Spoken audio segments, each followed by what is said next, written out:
Welcome to the Crypt of the Scarab God. As far as our opening hand goes, we have Careful Study. Yeah, we've got a lot of lands in the hand.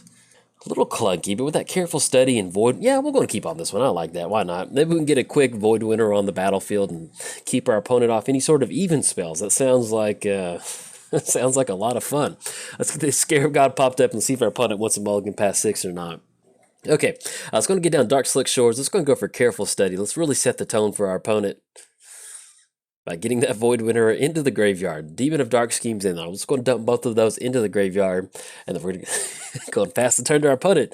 It's just one of those things to where you sit down to play a game of Commander, and then next thing you know, you got Void Winter and Demon of Dark Schemes in the graveyard, and you know you are in for a treat. You can't wait to see what else is in store for you. But thankfully for our opponent, we only have 5 lands in the hand, so hopefully we kind of draw into some sort of action and then kind of go from there. Okay, see what we're drawing to another swamp. I was going to get on Fetid Pools. I was going to put that into play tapped, and then we're going to kick the turn over to our opponent. We are playing the Scarab God, the Crypt of the Scarab God. At the beginning of your upkeep, each opponent loses X life and you scry X, or X the number of zombies you control. Then for a 4-mana activation, exile target creature card from a graveyard, create a token that's a copy of it, except it's a 4/4 black zombie. Then whenever the Scarab God dies, return it to its owner's hand at the beginning of the next end step. Drawn to Animate Dead, which is going to work out really well with the Growthian Enchantress, and also Void Winter. Let's have some fun. Why not? Let's go for it. Let's go for Void Winter. Sometimes with the Scarab God, you end up with these really kind of clunky games, but let's see if our opponent's got that path to exile or not. At least we're going to be able to keep them off Rafiq of the mini. There we go. Get down Void Winter. Let's go and put down Watery Grave. We'll go and put down Scalding Tarn, why not? And then we'll go and pass the turn to our opponent. Now, the fun thing with Void Winter is that they can't cast even spells, and also 0 is going to be even. Now, thankfully, that's going to keep Rafiq off the battlefield, so we don't have to worry about any sort of exalted stuff. Now, our opponent can get down something like Oblivion Ring. That does keep them online for stuff like Path to Exile, so we're not completely won yet, but I do like at least kind of forcing the issue of getting that down. Mace Enchantress, okay, that's a good option to go for. And then let's see if they're going to do anything else. If not, we're going to go and crack the Scalding Tarn. Yeah, let's go and crack Scalding Tarn.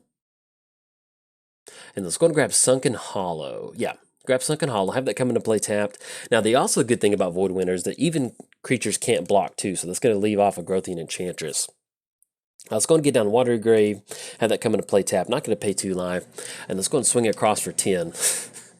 With Void Winter. This is beautiful. I love it. Can knock them down to at least 20 if they don't block with Mesa Enchantress. But we'll probably be seeing this go through as they hopefully try to leave up as much card draw as possible. Now, as far as Dungeons and Dragons, so whenever I think of the reason I have this deck called the Crypt of the Scarab God is because you look at the art and it just looks like something straight out of a Dungeons and Dragons book. You know, let's say you get down, you've been in this dungeon. I'm just going to go for Spider Umbra. Okay, you get in this dungeon, you get to the bottom, and you finally find this huge, like, kind of lich-looking zombie bug thing. You have all these different little zombie ghost things on the different, like, kind of platforms and stuff like that. I've just always viewed this as some sort of Dungeons and Dragons, like, final boss thing. And so, I don't know, this is what makes me think it's the Crypt of the Scarab God. But speaking of Dungeons and Dragons talk, so I've been playing Dungeons and Dragons. My character is Kamal, and if you've seen the videos before, at least if you watch my videos on some sort of regular basis, you've probably heard this story before, but, you know, different people watch at different rates, so I'm still going to go and talk about it. But I'm playing Kamal. I'm playing kind of like this Golgari druid, but it's really just kind of more of a base druid as Kamal. And we're playing the Curse of Strahd, and it really reminds me of Innistrad. And it was kind of like this dark setting, and there's a lot of vampires, different things like that. We're having a lot of fun with that. But we're playing that right now. At this point right now, we're in this kind of temple, and we're kind of making our way through the temple. And I've talked about Carl before, and we're only about halfway through, and we play, I think, this upcoming Monday, if that's correct, which I'm actually really excited about. So this upcoming Monday, we're going to hopefully kind of finish the rest of this this campaign arc, or at least this particular dungeon. And my goal for this dungeon is to make sure that, traumatize. We can go for yeah, let's go and get down Swamp, and then I'll talk about my goal here in a second. Let's go and get down the Scarab God. That's going to be 1, 2, 3. Get down Scarab God, and then do we want to push in with 2? Yeah, let's go and push in for 10. Let's go and knock them down to 10 if they don't chump block. Okay, so we're going to get Mesa Enchantress to chump block. It's going to get rid of that Spider Umbra, and then anything else, we'll kick it back over to our opponent. Now, we do have the Scarab God. We can go for an activation next turn. We are looking at Demon of Dark Schemes. Basically, if they don't find some sort of answer this turn, we're looking at really kind of putting a lot of pressure on our opponent by going for Demon of Dark Schemes with that -2. It's going to wipe out all of their card draw, so I will definitely go for Demon of Dark Schemes if possible, so we'll see what our opponent's going to get down. But as far as that dungeon goes, we're getting to the point now to where we're about halfway through. I got hit pretty hard, and our dungeon master warned us prior to that we need to be careful that we may die during this dungeon. And so I was really worried about going in there because I've really started to... This is kind of like my first time playing traditional Dungeons and Dragons. And so I was really kind of starting to really enjoy my character, kind of figure out how to play it in a traditional sense, and I didn't want Kamal to die. And so, but if you didn't see the other video, we found this group of like barbarians, and we somehow convinced them to kind of join us on this adventuring party. And so I have Carl, who's my little barbarian. He's like working alongside me. And so long story short, my goal is to make sure me and Carl get out of here safe and sound out of that temple dungeon. So, and then maybe, just maybe, I might convince Carl to kind of start his own little druid circle among his own barbarians. I don't know, it just sounds kind of wild, but this is kind of the goofy stuff you can do with Dungeons and Dragons. I don't know. I want to see if I can't start some sort of druid circle with Carl. If we can get him out of there, since he's been such a good barbarian fighting alongside me. But I'm just going to go for Hyena Umbra. Like, get that ton of card draw going. You have a Growthian Enchantress, Mesa Enchantress, the other Enchantress. Don't want to say that. I'm going to butcher that one. I think the only thing they're missing right now is going to be the Satyr Enchantress that came out in M19 to get some really good card draw going. Now, with them getting down Hyena Umbra and the Spider Umbra, that's going to allow them to get out from underneath Demon of Dark Schemes. If we want to, we can actually do this during our upkeep, and we'll get an additional scry going. But let's see how we want to do that. Yeah, I think we might do that during our upkeep, just to kind of get that scry going. I think that sounds pretty good. Okay, let's go for a Scarab God activation on Demon of Dark Schemes. All of the creatures get -2/-2 until end of turn. There we go. We'll get some extra energy off of that too. And then Catacombs. Let's go and put that on the bottom right now since we do have 2 lands in the hand. Drawn to Flooded Strand. Okay. Let's go and get down Swamp. Let's still go and push across for 8. And then with them both being at -1, we'll still go and push across with the Scarab God too. That's going to knock them down to 8 total life and then 3 total commander damage. Anything else, we're going to kick it back over there. But yeah, once we get done with this temple, I'm not sure exactly where we're going after this. If you're not familiar with the Curse of Strahd, it's kind of basically, imagine Innistrad, but there's like, let's say Sorin was kind of like put some sort of mind control over a bunch of people within Innistrad and kind of made them, it's kind of like basically the story of Emrakul, kind of putting the mind control over a lot of the people. That's kind of what I think is going on in Curse of Strahd. So we're going through this temple, and then after this temple, look, ooh, opponent's going to go for Banishing Light. Okay, that will finally take care of Void Winter or Animate Dead, so that's going to be something they can go for. Now, the good thing with Animate Dead is that once we have to sacrifice a Void Winter, it will go to the graveyard, so we can at least get that back out onto the battlefield with a Scarab God activation. Let's see what they target, though, with Banishing Light. An argument could be made for the Scarab God. And they will take care of Void Winter. So had they targeted Animate Dead, they actually would put it in the graveyard, but it makes sense that they went for that one. Okay.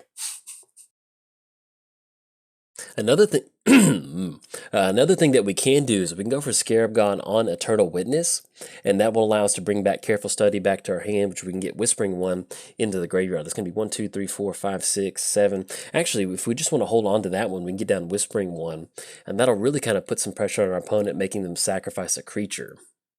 We'll see how they what they roll out for the turn, especially with Void Winnower getting exiled. Maybe they've been sitting on something they want to get down. But that is definitely a line of play that we can go for. Opponent's going to go for Lifelink on the Enchantress. And it's going to be Ethereal Armor on Enchantress too. So they're going to actually gain some pretty nice life off this one. Now, one thing that we can go for, I was hoping that we could get some good Scarab God activations and basically kind of, hopefully kind of outgrind our opponent's life total. But with that Lifelink and that Ethereal Armor, that's going to be really hard for us to kind of get out from underneath that life gain. So at this point right now, we're probably going to end up going for Traumatize. That way we can at least dump a lot of stuff into our graveyard and then have a ton of options to go for off of the Scarab God. Now they're swinging across for a 7-9. I guess at this point right now, with them swinging across for 7, that puts us down to 22. We're not under some huge pressure from our opponent, so I think we're just going to go and hold off on this one. We'll let that damage come across. You know, if we had some sort of sack outlet and we didn't want them to gain that life, we could sacrifice it, but at this point, we'll go and take that hit. An opponent's going to tap out for Gatherer of Graces. +1 for each aura attack to it. Sacrifice an aura, regenerate it. Okay. Alright, so we do have the Scarab God activation. Like I mentioned, we could go for this during our upkeep Eternal Witness with careful study, but I like going for Traumatize. That's really going to get our graveyard going. So let's get the Scry going off Demon of Dark Schemes. Vampiric Tutor. Yeah, let's go and leave that on top. I'm okay with that one. Let's put Vampiric Tutor on top. And then we draw into Vampiric Tutor, and we're going to have to put that on top of our library. Now, what we can do with that is grab something like Cyclonic Rift and send a bunch of stuff back to the hand. Let's go and get down Flooded Strand. So we do have two options. We can go for Traumatize, or we can go for Whispering One to make them sacrifice a creature. I think at this point right now, I really like going for Traumatize, and then next turn, or if we want to set up Vampiric Tutor, we can grab a key card out of our graveyard. You know what, let's go and go for Traumatize. I like that.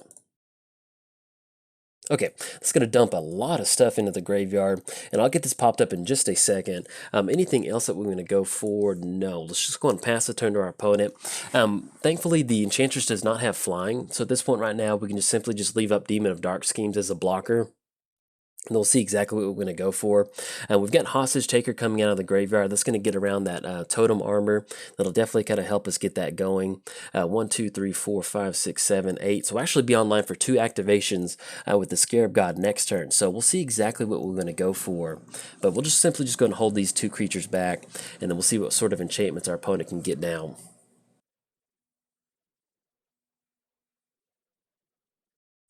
Ooh, okay, so our opponent's going to go for Supreme Verdict. That will definitely take care of a lot of stuff. That will give us some extra energy, though. But that will definitely take care of that Totem Armor. Yeah, that's fine. Okay, Supreme Verdict. And that will leave these 2 creatures on the battlefield, Mason Enchantress and the other Enchantress. Opponent's going to go for Keen Sense, but I don't think that, off of that Traumatize, I don't think that we ran into Living Death. I don't think we hit it. Let me double check that I do have, hopefully, yes, we do have Living Death in here. So I think what we can do, we go for that Flooded Strand since the Scarab God, oh dang it, unfortunately the Scarab God went back to the command zone. What we could have done is have it go down there, and that would have allowed us to still have it. But unfortunately that did happen, but we can still recast it. But I'm pretty sure that Living Death has not been exiled, and that's something that we can still go for. Yeah, we should be online for that. All right, opponent's going to get a few extra card draw going. And they will be swinging across for a 7-9 with lifelink in first strike. Let's go and crack Flooded Strand. And we actually have, okay, I thought we would have had at least a swamp off of that. But we still have Living Death, so we're still going to go and tap down for Vampiric Tutor on Living Death. Let's grab Living Death, put that on top, and then our opponent's tapped out, so we'll be able to go for that next turn. Okay, so go draw into that Living Death. We do not want to use Dakmor Salvage. No, not at all. Let's go and go for Living Death. Let's get down the island first and then go for Living Death. Okay, look at these triggers. My goodness. Okay, let's get this popped out. Let's see if there's any certain way we need to sequence these triggers. So they do have the Eternal Witness trigger. Okay, opponent's going to scoop it up on this one. I was trying to get the stack going, but they're still going to go and scoop it up on this one. So we had Possessed Scab. We just had a ton of value off of this Living Death. We had Possessed Scab bringing back an instant or sorcery out of the graveyard. We had Phyrexian Jester kind of exiling something. Overseer of the Dam taking care of another creature. We had Massacre Worm that was basically going to clean up the entire board.